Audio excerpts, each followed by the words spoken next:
یہ بات یاد رکھیں کہ عاشورہ کے دن حدیث میں آتا ہے کہ دسترخوان کو وسیع کرو، یہ ایک روایت ہے. میں نے پچھلے سال اس مسئلے کی خوب تحقیق کی تھی، اس کا میں خلاصہ بیان کر رہا ہوں.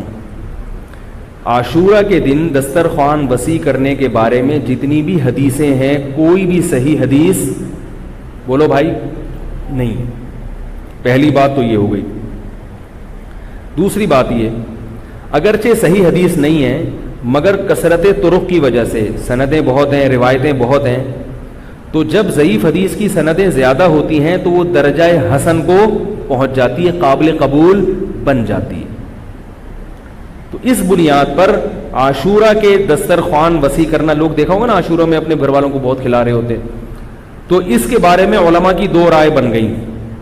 بعض علماء یہ کہتے ہیں کہ چونکہ حدیثیں ضعیف ہیں لہذا عاشورہ کے دن دسترخوان وسیع کرنا بدعت عمل ہے، جائز عمل نہیں ہے، اس کی کوئی فضیلت نہیں ہے.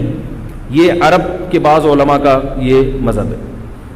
ہمارے جو بر صغیر کے زیادہ تر علماء، جن میں حضرت مفتی محمد تقی عثمانی صاحب دامت برکاتہم بھی ہے، جن کا علم ساری دنیا میں مسلم ہے، ہم ان کی خاک کے برابر بھی نہیں ہیں، ان کی رائے یہ ہے کہ علم حدیث کا اصول ہے کہ کثرت طرق کی وجہ سے یہ حدیثیں حسن کے درجے کو پہنچ گئی ہیں، لہذا عاشورہ کے دن کھانا کھلانا افضل عمل ہے. اور اصولی لحاظ سے ان کی یہ دلیل بہت مضبوط ہے، کیونکہ بہرحال ایک محدثین کا لگا بندہ اصول ہے کہ کثرت طرق کی وجہ سے ضعیف حدیث کیا ہو جائے گی. بھئی یہ کمزور آدمی آپ کو ایک بات آگے بیان کرتا ہے، دوسرا بھی بیان کرتا ہے مگر وہ بھی ہے کمزور، مگر تیسرا بھی، تو اب وہ تینوں مل کے ان کی بات میں جان آ جاتی ہے نا. آئی بات سمجھ میں؟ اب لیکن بعض حضرات اس کے بھی خلاف ہیں. میرا جو اپنا، میں بہت نالائق ہوں، مجھے عجیب سا لگتا ہے میں علماء کے بارے میں یہ کہوں کہ میری رائے ہے، میری کوئی اوقات نہیں ہے، لیکن اب لوگ بیٹھے ہوئے ہیں سننے کے لیے. میں نے جب اس مسئلے کی تحقیق کی تو اصولی اعتبار سے تو حضرت مفتی محمد تقی عثمانی صاحب جو ہمارے بزرگوں کے بھی بزرگ ہیں، ان کی بات بالکل ٹھیک ہے کہ کثرت طرق کی وجہ سے حدیث حسن کو پہنچ گئی ہے. لیکن ایک مجھے علمی اشکال ہے اس میں. وہ اشکال یہ ہے کہ اگرچہ حدیث کثرت طرق کی وجہ سے حسن ہے، قابل قبول ہے، مگر حدیث حسن ہو یا صحیح ہو اس وقت لی جائے گی جب اس سے زیادہ صحیح حدیث کی مخالفت نہ ہو رہی ہو. بات آ رہی ہے سمجھ میں؟ عاشورہ کے دن روزہ رکھنے والی جو حدیث ہے وہ متفق علیہ صحیح ہے، بخاری اور مسلم، اس کی سند بالکل بے غبار ہے. کھانا کھلانے والی حدیث میں اشکالات ہیں. تو روزہ اور کھانا جمع سمجھ میں نہیں آ رہا. بھئی روزہ اور کھانا جمع، بھئی روزہ رکھنے میں بھوکا رہنے کا حکم آ رہا ہے، جب خود کرو گے تو پھر پبلک گھر والوں کو بھی روزہ رکھاؤ گے نا. اور کھانا کھلانا ہے بالکل اس کے اپوزٹ ہے.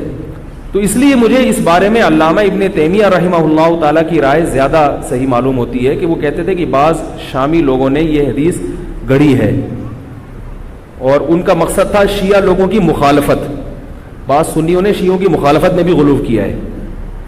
شیعہ اس دن کو منحوس سمجھتے ہیں تو انہوں نے نحوست ختم کرنے کے لیے حدیثیں گڑھی، کھلاؤ پلاؤ، عید کا دن بنا دیا اس کو.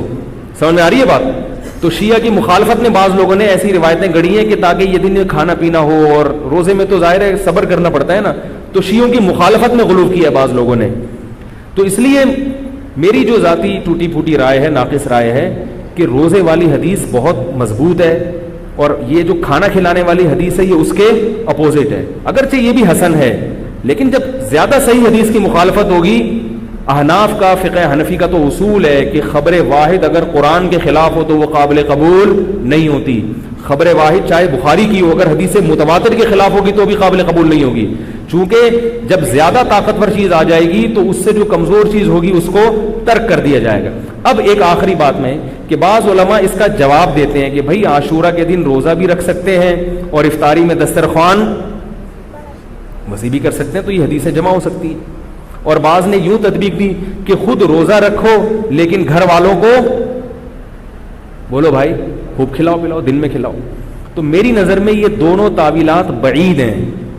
بعید اس لیے ہیں کہ خود روزہ رکھو گے تو ظاہر ہے اصول یہ ہے کہ جب یہ دن روزے کا ہے اور نبی نے اس کی بہت بڑی فضیلت بیان کی کہ پچھلے 1 سال کے روزوں کا کفارہ ہے، تو عقل یہ کہتی ہے کہ اس نیکی میں اپنے گھر والوں کو اپنے ساتھ شریک کرو. جیسے میں نے بتایا نا کہ بھئی میں نے بچوں کو بھی کہا رکھو روزہ، گھر والوں کو بھی کہا. تو بھائی خود رکھو تو ان کو بھی تو عبادت کی طرح, یہ فضیلت صرف میرے لیے تھوڑی ہے, تو ان کے لیے بھی ہے نا.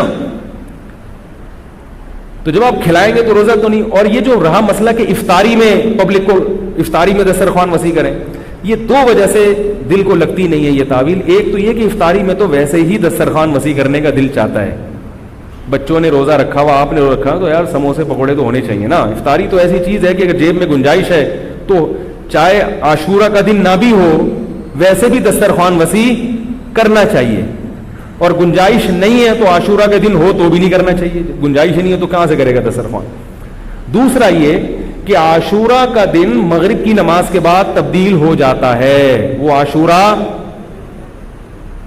بھائی جب افطاری کا ٹائم آیا, سحری کا ٹائم تھا, تو اس میں وہ عاشورہ کے دن سے جو لفظ متبادر ہوتا ہے نا, وہ تو دن متبادر ہوتا ہے, وہ ابھی شروع نہیں ہوا ہے, وہ تو صبح صادق کے بعد شروع ہوگا. تو سحری میں دسترخوان وسیع بھی نہیں ہو سکتا, یعنی حدیث کے ظاہر کے خلاف ہے یہ. اور غروب آفتاب کے بعد اگر آپ دسترخوان وسیع کریں گے تو وہ عاشورہ کا دن ختم ہو چکا ہے. بعض لوگوں نے اس تعویل کا یہ جواب دیا کہ یہاں رات دن کے تابع ہے, لیکن یہ تعویل در تعویل تعویل در تعویل کرنے کی پھر بات مزے کی نہیں رہتی. مجھے مزہ نہیں آ رہا, بعض کو آ رہا ہے, تو بہرحال یہ اختلافی مسئلہ ہے. تو اس لیے مجھے جو زیادہ صحیح بات لگتی ہے کہ جب ایک مستند بے غبار روایت موجود ہے روزہ رکھنے کی تو اسی کو فوکس کرنا چاہیے, اور یہ روایت اس کے بالکل مجھے لگتا ہے کہ اپوزٹ ہے.